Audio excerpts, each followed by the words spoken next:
Shalom semuanya, keluarga besar BMC yang selalu saya kangenin. Mungkin saudara nggak kerasa, tapi saya cinta kalian. Karena kayak keluarga gitu ya, makanya saya senang kalau bisa ketemu. Nah, hari ini kan Father's Day nih. Happy Father's Day untuk para bapak, untuk semuanya. Nah, karena sekarang Father's Day, saya mau menyampaikan firman Tuhan yang berbeda dari tema, tapi firman Tuhan hari ini adalah warisan yang tidak ternilai. Kita mau berbicara tentang warisan yang tidak ternilai dari Efesus 6 ayat 4b. Firman Tuhan berkata begini, didiklah mereka di dalam ajaran dan nasihat Tuhan. Nah, di sini dikatakan didik mereka, mereka di sini adalah anak-anak kita, di dalam ajaran dan nasihat Tuhan. Yang dimaksud dengan ajaran dan nasihat Tuhan adalah kita itu membentuk hidup dari anak kita sesuai dengan hati dan cara Tuhan. Nah, kalau slide berikutnya dikatakan didikan itu menentukan karakter. Didikan menentukan karakter dan cara berpikir. Disiplin hari ini adalah perlindungan di masa depan. Nah, saudara, kita ini setiap saudara yang sudah menikah nih, ada yang diberikan keturunan. Pada waktu kita diberikan keturunan, itu sebenarnya adalah sebuah privilege karena saudara itu dipercaya Tuhan untuk membentuk sebuah generasi. Kayak bangsa Israel atau si Yakub ya kan. Yakub lebih dulu dimulai dari Abraham, Ishak, kemudian Yakub. Yakub itu mempunyai anak 12. Dari 12 ini dia memberikan didikan sesuai dengan cara Tuhan sehingga kemudian generasi yang dilahirkan menjadi umat pilihan Tuhan, bagaimana Tuhan telah mengikat perjanjian dengan Abraham, dan mereka anak-anak Yakub ini tidak hanya menjadi oh lahir jadi anak kemudian selesai enggak, tetapi menjadi sebuah bangsa yang menyembah Tuhan di mana nama Tuhan ada di atas mereka. Makanya di seluruh bangsa ini, bangsa Israel lah yang disertai Tuhan lewat tiang awan, tiang api, dan sebagainya. Jadi kita ini melahirkan sebuah generasi. Saudara, kapan hari ada seseorang ya mendapatkan mimpi, dia itu sampai ngeri dengan mimpinya, dia mimpi itu kayak nyata banget. Di mimpinya itu rapture, tapi dia ketinggalan. Nah, anak ini bilang begini, mayoritas orang yang tertinggal itu adalah generasi Gen Z, adalah Gen Z. Dan anak ini juga ketinggalan, dia juga adalah Gen Z. Terus waktu tertinggal, waduh dia ketakutan. Terus dia kagetnya tuh dia lihat banyak teman-temannya yang Kristen itu kebanyakan Gen Z itu ketinggalan. Terus dia tanya kepada Tuhan, Tuhan kenapa? Terus Tuhan cuma bilang gini, karena generasi yang sekarang, ini generasi Gen Z, itu mereka sudah terkontaminasi dengan ajaran-ajaran dari TikTok dan sebagainya. Mereka terlalu banyak pertanyaan, terlalu banyak pertentangan, terlalu banyak nggak setuju, ya kan? Sementara generasi-generasi di atas mereka, ya termasuk kita, puji Tuhan, saya termasuk di dalamnya, dia berkata itu mayoritas tuh di rapture, walaupun ada yang nggak rapture. Berarti di rapture, terus Tuhan berkata begini, karena mereka sekalipun kelihatannya kuno, tapi mereka itu tahu menghormati ibadah. Mereka tahu minggu itu adalah eh, minggu itu adalah waktunya untuk beribadah. Itu masih masih apa ya? Masih melekat kepada mereka. Mereka masih tahu tentang menghormati pemimpin, jangan menjamah orang yang diurapi. Sekalipun kita sekarang opposite menjamah orang yang diurapi, tapi generasi-generasi kita itu yang di atas-atas Gen Z itu masih melekat tentang mereka takut akan Tuhan, mereka tahu tentang menabur untuk pekerjaan Tuhan dan sebagainya. Nah, di sini dia terus kemudian menyampaikan bagaimana generasi dia yaitu Gen Z itu mayoritas tertinggal. Dan Tuhan berkata, sementara orang Gen Z itu setiap pengajaran, dia itu selalu mempertanyakan, why? Kenapa kalau aku nggak melakukan? Kenapa harus melakukan ini? Dan sebagainya. Nah, saudara, kita ini dipercaya Tuhan pada waktu kita melahirkan seorang anak, itu kita dipakai Tuhan untuk membentuk mereka sesuai dengan apa yang Tuhan mau. Mungkin kita bilang gini, kan yang membentuk Tuhan, kalau Tuhan aja yang membentuk, nggak perlu saudara. Maka Tuhan lebih baik menciptakan Adam dan Hawa yang baru. Tapi karena Tuhan bekerja sama dengan saudara, saudara dipercaya untuk melahirkan sebuah keturunan. Dan keturunan itu dikatakan harus dididik. Nah, makanya di dalam Amsal 22 ayat 6 berkata begini. Didiklah orang muda menurut jalan yang patut baginya. Nah, dididik lagi ya. Bukan cuma didoakan, bukan cuma ditumpangi tangan, tetapi dididik. Didiklah orang muda menurut jalan yang patut baginya, maka pada masa tuanya pun ia tidak akan menyimpang dari jalan itu. Nah, ini kesaksian ya. Mungkin saudara-saudara semuanya pernah ngalami zaman-zaman kita dulu kan ada yang namanya kebangunan rohani pelajar. Itu di mana-mana ada persekutuan pelajar. Mereka itu dilawat Tuhan. Mereka itu wah cinta firman. Mereka dijamah Tuhan. Banyak dari mereka setelah dewasa ada yang jatuh dalam perzinahan, ada yang jatuh di dalam obat-obatan. Semuanya itu pernah mengalami kejatuhan. Tapi mayoritas mereka semuanya akhirnya kembali kepada Tuhan. Karena sudah menerima dia, mereka sudah tahu bagaimana dijamah Tuhan, mengenal Tuhan secara pribadi. Nah, suatu saat teman saya itu seorang pendoa syafaat. Sebelum masuk Kristen dia itu indigo. Jadi sering melihat perkara-perkara yang di roh. Nah, pada waktu dia mulai percaya Yesus, dia belum terlalu banyak tahu Alkitab. Dia tuh bilang sama saya, waktu ada seorang hamba Tuhan atau siapapun itu menyampaikan firman, itu kayak mengeluarkan itu benih, itu ya. Itu kayak disemprotkan benih itu. Dia bilang ini, saya benar-benar benih. Benih itu benar-benar tabur sampai saya tuh tak lihat di tangan saya, benihnya kecil-kecil kayak titiknya pulpen kalau dititik begini. Kan Alkitab berkata seperti biji sesawi, waktu benih itu datang di dalam tangannya, Tuhan bilang begini, itu benih itu seperti biji sesawi, itulah benih firman. Nah, benih firman dia bilang, oh terus saya kasih tahu ayatnya, dia baru tahu kalau di Alkitab ada yang mengatakan firman Tuhan itu seperti benih yang ditabur di tanah yang subur, di tanah yang berduri, di tanah yang keras ya kan, yang berbatu. Nah, kan kalau di tanah subur dia bisa bertumbuh. Terus Tuhan itu kasih saya itu sebuah pengertian. Benih itu tidak akan pernah mati selama tidak digoreng, selama tidak direbus. Benih itu mau ribuan tahun itu masih hidup. Makanya kapan hari ada ilmuwan yang suka membongkar-bongkar mumi masa lalu ya. Mumi itu dia temukan waktu bersihin mumi, mau diselidiki mumi itu kok ada di badannya ada kayak benih gitu. Mereka coba, mungkin ini benih. Waktu mereka tanam itu tumbuh sehingga ada tanaman langka itu tumbuh karena dari benih tadi. Terus dia katakan benih ini dari zamannya Mumi sekitar 1.500 tahun yang lalu ya kan. Itu bisa tumbuh. Nah, makanya barusan ini kan banyak orang berkata, ada banyak dulu hamba-hamba Tuhan yang memberikan nubuatan, simpan benih, ya kan? Karena pada saatnya semuanya itu akan makanan-makanan, semua itu buatan. Jadi simpan benih karena berapa tahun pun itu benih itu hidup. Nah, firman itu juga demikian, saudara. Firman itu benih. Benih, maka Alkitab berkata, firman itu hidup. Benih itu hidup. Jadi, waktu kita mengajar kepada anak kita berkhotbah kepada orang, kita nginjili orang, mungkin benih itu tertanam atau jatuh di tanah yang berbatu, tanah yang berduri. Sehingga firman itu nggak nancep di mereka. Tapi percayalah, benih itu tetap hidup. Sewaktu-waktu dia dijamah Tuhan, sewaktu-waktu dia mengalami Tuhan, tanah mereka menjadi subur. Benih yang pernah mereka terima itu akan bertumbuh di dalam dia.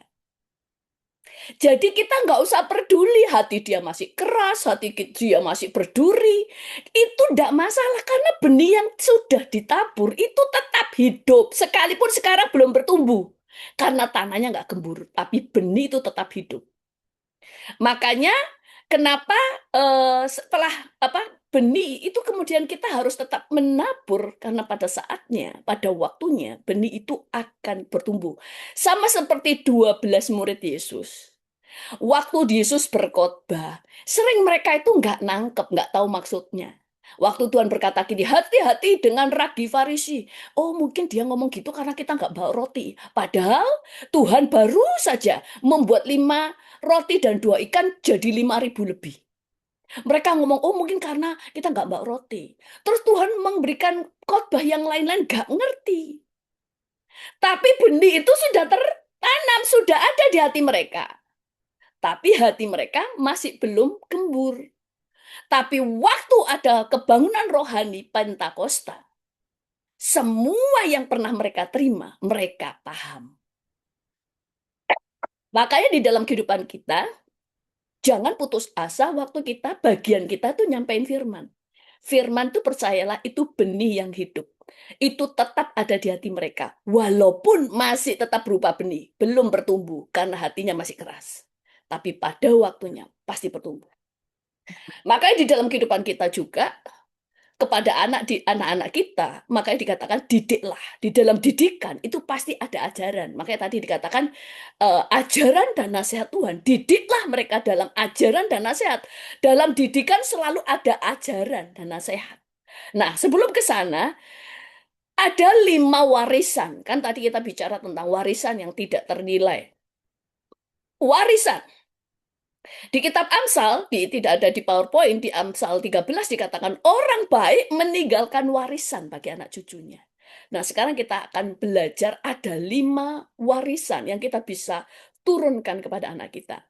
Yang pertama adalah, kita sudah tahu nih, yang pertama adalah warisan iman.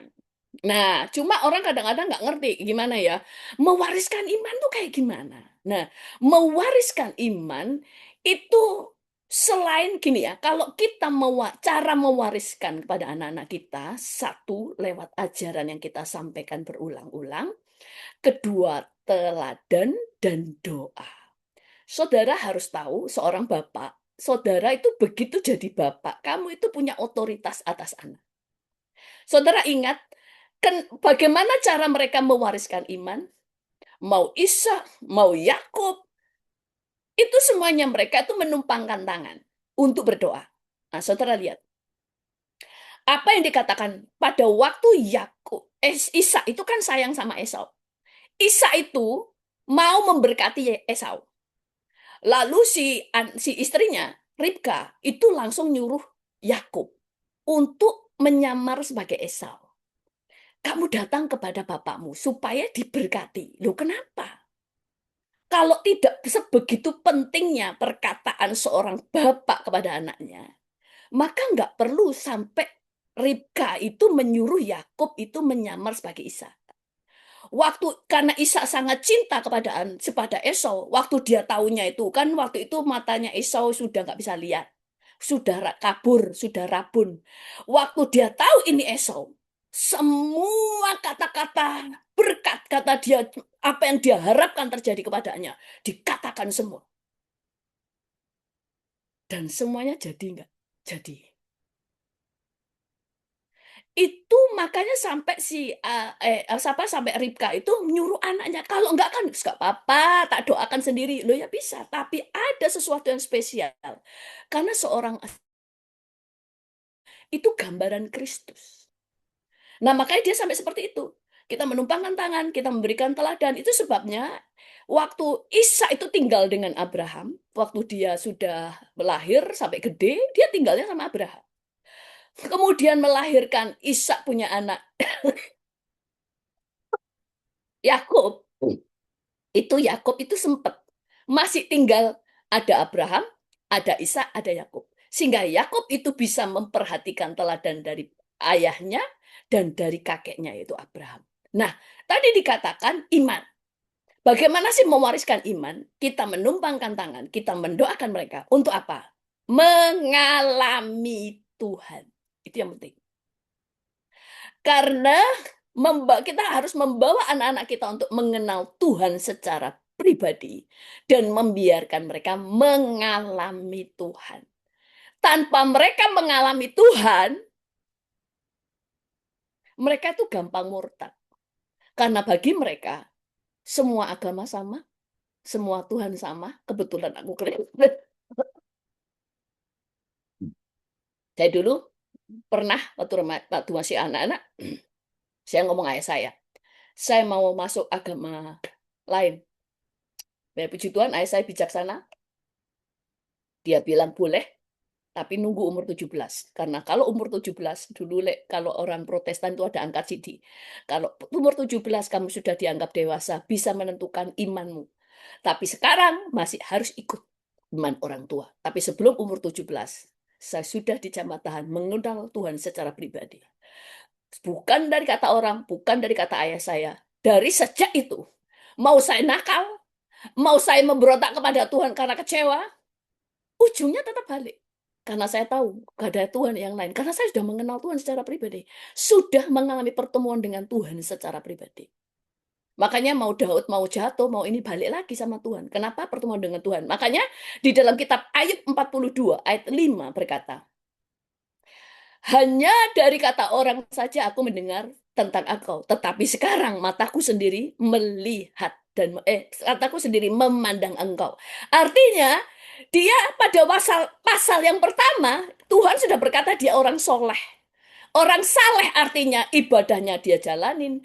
Dia nggak melakukan dosa, nggak ngalami perzinahan, nggak ngelirik wanita lain. Dia nggak mencuri. Dia saleh, tapi nggak kenal Tuhan. Waktu itu kemudian dia mengenal Tuhan secara pribadi, maka imannya semakin dahsyat. Makanya kalau kita belajar di Alkitab, semua yang kuat adalah yang punya pengalaman pribadi dengan Tuhan. Kayak contoh, Paulus mengalami ketemu Tuhan. Waktu dia mau mengejar orang-orang Kristen di ke Damsik, tiba-tiba didatangi Tuhan dengan dengan sinar yang menyilaukan sampai dia buta dan dia tanya, Tuhan, siapakah kamu, Tuhan? Dan Tuhan berkata, aku adalah Yesus yang kamu aniaya itu. Dia bertobat di situ menjadi orang yang radikal. Kemudian Musa ketemu Tuhan. Dia melihat kok ada semak duri terbakar, tapi nggak hangus. Dia ingin datang dan kemudian Tuhan berkata, hai Musa, itu tempat yang kamu injak itu adalah kudus. Dia ketemu Tuhan secara pribadi. Kemudian Abraham, waktu Tuhan berkata, hai Abraham, keluarlah tinggalkan anak saudaramu, pergi, kan aku akan menjadi kamu bangsa yang besar. Kemudian kepada Yakub, tuh dia bertemu dengan Tuhan. Tadinya dia selalu berkata, oh engkau adalah Allah ayahku Abraham, engkau adalah Allah ayahku Ishak. Tapi waktu ketemu Tuhan, dia melihat tiang sebuah tangga sampai ke langit terbuka dan di situ ada malaikat naik turun dan Tuhan berdiri di sana di sebelahnya. Sejak itu dia berkata, aku akan menjadikan kamu Tuhanku. Nah, saudara, makanya melahirkan atau mewariskan iman adalah memberikan teladan, memberikan kesaksian, ajaran. Tetapi yang terpenting adalah berdoa, mendoakan mereka, dan menyuruh mereka berdoa supaya mengalami Tuhan. Karena setiap orang yang sudah mengalami Tuhan, kemungkinan meninggalkan Tuhan itu sangat kecil. Karena mereka sudah tahu siapa Tuhan. Bukan dari kata-kata orang tuanya, bukan dari kata pendeta, bukan dari kata penginjil. Nah, yang kedua, apa yang kita mau wariskan? Yang kedua adalah disiplin rohani. Disiplin rohani, saudara, kita harus tahu budaya kerajaan Allah itu harus kita bangun di rumah. Saudara tahu pada waktu bangsa Israel keluar dari Mesir, pertama yang diajar adalah cara beribadah. Mereka belajar beribadah itu untuk di rumahnya, bukan dulu tentang di luar. Apa saja yang kita belajar dari rumah? Itu harus menjadi sebuah kebudayaan atau sudah menjadi kebiasaan di rumah. Baca Alkitab setiap hari, kemudian jangan dimulai dari nanti kalau gede, mulai dari anak-anak. Gak usah bacaan-bacaan yang rumit-rumit. Baca Alkitab setiap hari, doa pujian penyembahan sebagai kewajiban, dan ini puasa, kemudian ibadah dan melayani, diajar bagaimana hidup dalam iman. Gimana puasa? Ajar anak kita boleh puasa sejak kecil. Kalau masih kecil bisa puasa 3 jam atau 4 jam saja. 4 jam nggak makan, nggak minum. Setelah itu boleh makan. Tetapi selama 4 jam, di antara 4 jam ini, mereka diajar doa. Waktu puasa, apa yang harus didoakan? Kita tuh harus ngajarnya spesifik. Apa yang didoakan? Satu, minta hikmat. Dua, minta panca indera rohani. Dibuka. Ketiga, minta tuntunan Tuhan. Jadi dari kecil, mereka sudah tahu apa yang harus diminta kepada Tuhan. Puasa. Puasa itu sudah harus menjadi budaya, bukan nunggu. Itu nanti di gereja. Loh, di gereja ada puasa kita unity. Tapi di rumahmu, engkau harus membangun kebiasaan itu dari kecil. Makanya Yesus, kemudian Yohanes Pembaptis, itu sudah diurapi Tuhan sejak dari kecil, sudah dari dalam kandungan. Nah, kemudian kita singkat-singkat aja. Yang ketiga, apa yang kita harus wariskan? Yaitu hikmat kehidupan sesuai dengan firman Tuhan. Hikmat kehidupan sesuai dengan firman Tuhan. Nah, kalau di dalam kitab Ulangan 6 ayat 17, tidak ada di PowerPoint, dikatakan begini, haruslah engkau mengajarnya berulang-ulang kepada anakmu dan membicarakannya apabila engkau duduk di rumahmu, apabila engkau berbaring, dan apabila engkau bangun. Kenapa Tuhan ngomong ajar berulang-ulang waktu kepada anakmu, waktu duduk di rumahmu, waktu engkau berbaring, waktu engkau bangun? Karena itu dalam keadaan santai. Keluarga kita, anak kita, nilai-nilai kehidupan, hikmat dari Tuhan itu bisa terbangun. Diulang-ulang. Yang pertama apa? Yang pertama, menghormati Tuhan. Hikmat apa yang kita harus ajar di rumah? Nggak perlu kayak orang khotbah. Sedikit-sedikit kalau langsung ngajarin menghormati Tuhan. Utamakan doa. Menghormati orang tua. Menghormati pemimpin. Menghormati orang yang lebih tua. Itu harus kita sampaikan. Bersyukur untuk hal-hal kecil. Tahu berterima kasih baik kepada Tuhan, juga kepada orang lain. Tahu berterima kasih. Terima kasih pada Tuhan, terima kasih pada orang yang menolong. Tahu balas budi. Itu hal-hal kecil. Ini adalah hikmat. Hikmat cara hidup. Penguasaan diri. Dan tanggung jawab mereka harus mengerti tentang penguasaan diri. Mereka harus tahu, diajarin kejujuran, bisa dipercaya. Ini nggak usah ngomong itu langsung kayak khotbah yang berentetan. Enggak. Kita sambil makan, kita sambil duduk, sambil tidur, waktu makan bersama-sama, kita ngomong, kita itu harus jujur. Kita harus menjadi orang yang dipercaya. Nilai-nilai itu terbangun. Percaya bahwa setiap masalah ada jalan keluar. Nah ini, kita harus bangun. Makanya ada orang mental pecundang dan ada mental pemenang. Dimulai dari apa yang masuk di dalam pikirannya.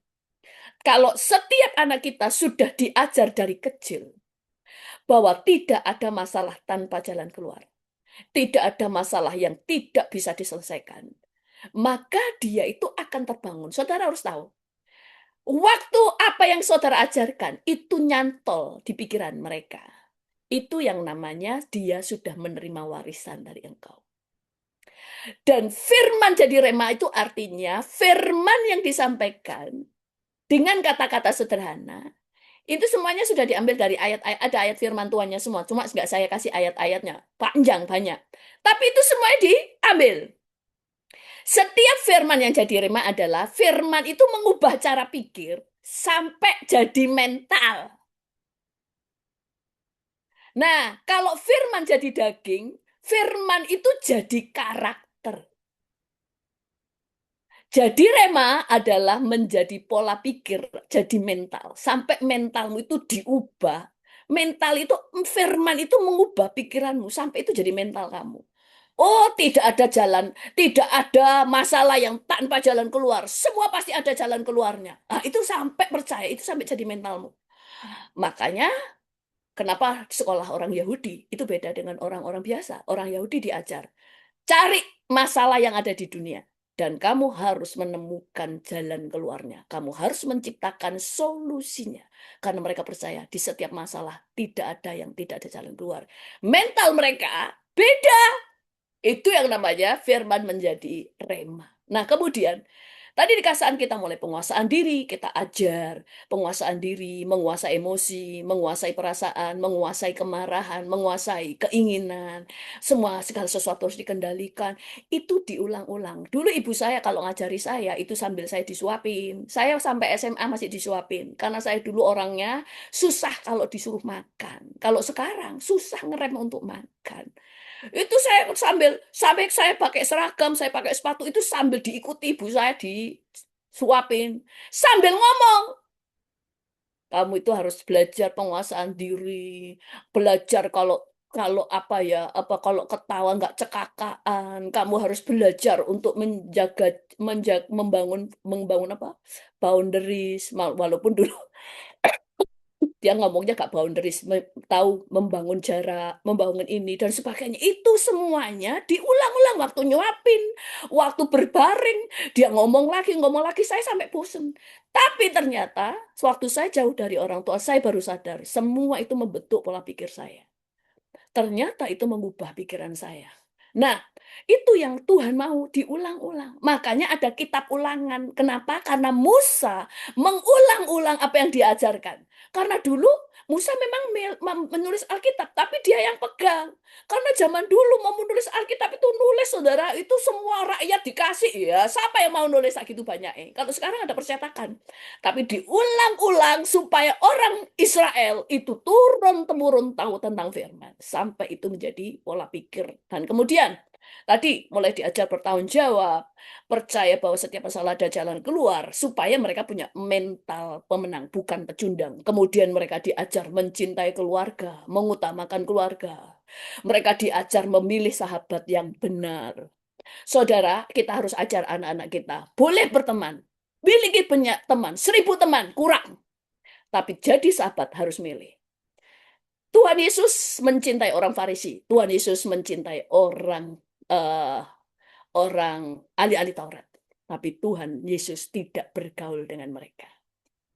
Ngobrol tapi nggak bergaul. Yang Tuhan bergaul hanya dengan murid-muridnya. Makanya Tuhan berkata, jangan bergaul dengan orang fasik, jangan bergaul dengan pencemooh, jangan bergaul dengan orang toksik, jangan bergaul dengan orang yang pemarah, jangan bergaul dengan orang yang lekas gusar, jangan bergaul dengan para pemberontak. Kenapa? Karena keselamatanmu itu jauh lebih penting. Jadi kita mulai ajar mereka itu untuk diulang-ulang. Kamu boleh berteman. Berteman. Itu semua mengubah cara pikir. Contoh saudara, semua orang suku-suku itu berbeda kan. Mau orang Jawa, mau orang China, Chinese, orang orang Manado, orang Batak, semua beda. Kenapa? Dari nilai-nilai yang dibangun. Bagi orang Batak, kalau nggak punya kuliah titelnya tinggi itu memalukan. Orang Jepang, kalau mereka melakukan hal yang tidak bertanggung jawab, mereka malu, mereka yang mundur, nggak usah disuruh mundur, mundur sendiri. Mental itu terbangun dari nilai-nilai yang mereka dengar. Mereka mereka selalu diajarkan. Lihat aja sekarang orang Jawa, alon-alon asal kelakon, makanya tariannya serimpi, pelan narinya. Orang Chinese tuh kerja kerja kerja. Makanya setannya orang Chinese itu vampir. Itu gini, centung centung centung centung. Orang lari ke sana, centung centung dia lari. Tapi saya tanya orang Jawa, alon-alon asal kelakon. Dia ada di bawah pohon. Cuma gini aja orang yang lari-lari sendiri. Dia nggak mau lari alon-alon asal menakutkan. Karena dia cuma di bawah pohon, pocong. Itu sampai mental tuh di alam roh. Nah, kita itu harus ngerti. Kemudian kita mulai belajar tentang berdoa sebelum memutuskan sesuatu. Itu hal-hal kecil. Mereka diajar tahu membangun batasan pribadi, tahu mandiri, tahu mengampuni, tahu belajar dari kegagalan. Kamu gagal, ya sudah. Jangan ulangi lagi, belajar dari kegagalan supaya lebih bijaksana, sopan santun. Karena Alkitab mengajar di dalam 1 Korintus 13 ayat 5, ia tidak melakukan yang tidak sopan. Kasih itu melakukan tidak melakukan yang tidak sopan. Anak kerajaan harus tahu etika. Makanya pada waktu zaman Salomo, itu orang-orang mengagumi. Raja-raja datang ke kerajaan Israel, datang ke Salomo. Mereka kagum dari cara mereka berpakaian, cara mereka menyajikan makanan, cara mereka duduk, cara mereka berjalan. Semuanya etikanya tinggi. Mereka mengagumi. Karena itulah dari anak Tuhan. Karena itu adalah ajaran kerajaan Tuhan. 4, apa yang kita wariskan? Nama baik orang tua adalah warisan yang sangat berharga dan mahal bagi anaknya. Makanya kita berkata di dalam Amsal 22 ayat 1 berkata, nama baik lebih berharga daripada kekayaan besar. Dikasih orang lebih baik daripada perak dan emas. Amsal 17 ayat 6 berkata, mahkota orang tua adalah anak cucu, dan kehormatan anak-anak ialah nenek moyang mereka. Amsal 20 ayat 7, nggak tahu ada apa enggak. Dikatakan orang benar, bersih kelakuannya, maka berbahagialah keturunannya. Makanya ada bibit bebet bobot. Artinya, nama baikmu itu adalah warisan yang mahal. Saudara harus tahu, saudara tidak akan bisa memberikan warisan apa yang kamu tidak punya. Engkau tidak bisa mewariskan Perusahaan kalau kamu nggak punya perusahaan, kau tidak bisa mewariskan rumah kalau kamu nggak punya rumah. Sama. Kamu tidak bisa mewariskan apa-apa kalau kamu tidak punya nilai-nilai kehidupan yang kamu bisa bagikan kepada mereka. Kamu bisa mewariskan nama baik, membuat mereka bisa dipercaya kalau kamu menjadi orang yang menjaga nama baikmu. Makanya Alkitab berkata nama baik itu lebih mahal daripada emas dan perak. Nah, yang kelima, warisan yang kita bisa berikan kepada anak kita adalah apa yang kamu tabur. Semua yang kamu tabur adalah warisan. Karena apa yang kamu tabur bukan cuma kamu yang menuai, tapi keturunanmu. Makanya di dalam Mazmur 112 ayat 1-2 berkata begini. Haleluya, berbahagialah orang yang takut akan Tuhan, yang sangat suka kepada segala perintahnya. Anak cucunya akan perkasa di bumi, angkatan orang benar akan diberkati. Dikatakan berbahagialah orang yang takut akan Tuhan. Terus gak ada hubungannya kan dengan anak cucunya. Tiba-tiba firman Tuhan berkata anak cucunya menjadi perkasa di bumi. Contoh ini, Daud itu kan orang yang takut akan Tuhan. Dia itu mempersembahkan korban. Waktu dia akan membangun bait Allah, Tuhan berkata, jangan kamu nggak boleh bangun karena tanganmu menumpahkan darah. Yang bangun nanti anakmu. Tapi dia tetap terlibat. Dia memberikan hartanya, memberi untuk kerajaan Allah, memberi untuk pembangunan gereja. Di 1 Tawarikh 22 ayat 9 berkata begini. Sesungguhnya seorang anak laki-laki akan lahir bagimu. Ia akan menjadi seorang yang dikaruniai keamanan. Aku akan mengaruniakan keamanan kepadanya dari segala musuhnya di sekeliling. Ia akan bernama Salomo. Sejahtera dan sentosa akan kuberikan atas Israel pada zamannya atau pada zamannya Salomo. Sekali lagi dikatakan seorang anak laki-laki akan lahir bagimu. Ia akan menjadi seorang yang dikaruniai keamanan. Aku akan mengaruniakan keamanan kepadanya dari segala musuh di sekeliling. Ia akan bernama Salomo, sejahtera dan sentosa akan kuberikan atas Israel pada zamannya Salomo. Saudara, Salomo masih dalam kandungan. Dia belum lahir. Bahkan mungkin belum di dalam kandungan kalau nggak salah. Tapi Tuhan sudah bernubuat. Tapi Tuhan sudah ngomong, anakmu nanti, dia akan mendapatkan sejahtera, dia akan diberkati, dia akan dijaga. Bahkan zamannya dia, Israel itu akan dilindungi oleh Tuhan dan diberkati. Loh, dia belum nabur, belum berbuat apa-apa. Doa aja enggak. Dia lahir aja belum. Tapi dia sudah menerima berkatnya. Kenapa? Karena dari apa yang ditabur oleh Daud. Makanya apa yang saudara tabur akan berpengaruh di dalam hidupmu. Itu kesaksian itu loh. Ada aku Ayung di sini. Itu saudaranya dia yang namanya Amin. Dia itu nggak pernah jadi babu. Dia selalu sukses. Dia selalu mendapat pekerjaan yang baik. Kenapa? Nenek moyangnya dia, ayahnya, nenek, kakeknya ya kalau nggak salah, bangun gereja, memberkati pekerjaan Tuhan, dan sebagainya. Dan dia terus diberkati oleh Tuhan. Nah, padahal melihatnya, loh dia koyoknya nggak terlalu banyak berdoa, nggak terlalu banyak pelayanan. Kenapa kok tapi dia lebih diberkati? Karena nenek moyangnya. Karena Tuhan itu nggak akan berhutang. Waktu kita menabur, itu seperti kita sedang nabung atau berinvestasi di kerajaan Allah. Pada waktunya itu akan dibuka. Jadi, yang kamu tabur, mau jelek, mau baik, akan turun. Makanya kalau menabur jelek, itu akan menjadi kutuk. Ada kutuk keturunan. Tapi yang kamu bangun, pada waktunya, anak cucumu akan terima berkat. Amin. Jadi sekali lagi, bagaimana kita tadi 5 warisan, lalu bagaimana cara memberikan warisan? Yang pertama ada, mendoakan, penubuat, didikan, teladan, ajaran-ajaran dan kesaksian, menumpangkan tangan, disertai dengan kata-kata nubuat. Berkati. Saya mau berikan kesaksian untuk penutup. Dulu waktu ayah saya itu, waktu ibu saya mengandung, kemudian ari-arinya itu biasanya ayah saya yang bersihin. Dia di ari-arinya itu, yang waktu saya itu dikasih pensil berwarna, buku gambar, alat-alat jahit, alat-alat prakarya. Waktu saya gede, itu ternyata iman dia. Ini kayaknya bukan tentang kepercayaan mistik, tapi iman dia. Dia berharap anaknya nanti menjadi orang yang suka gambar dan sebagainya. Dan benar saya itu begitu. Ayah saya, ibu saya nggak suka gambar. Tidak bisa gambar, tapi saya bisa menggambar. Saya suka ngelukis, saya suka menjahit, saya suka membuat karya-karya. Kakak saya dikasih buku-buku, bacaan dan sebagainya. Ayah saya bilang, nanti anakku ini cerdas. Dan dia selalu ranking 1. Dan anak yang terakhir. Waktu anak terakhir, karena anaknya cewek semua, ayah saya minta laki-laki. Terus ibu saya, kalau nanti terakhir laki-laki, cewek lagi gimana? Enggak, pasti laki-laki.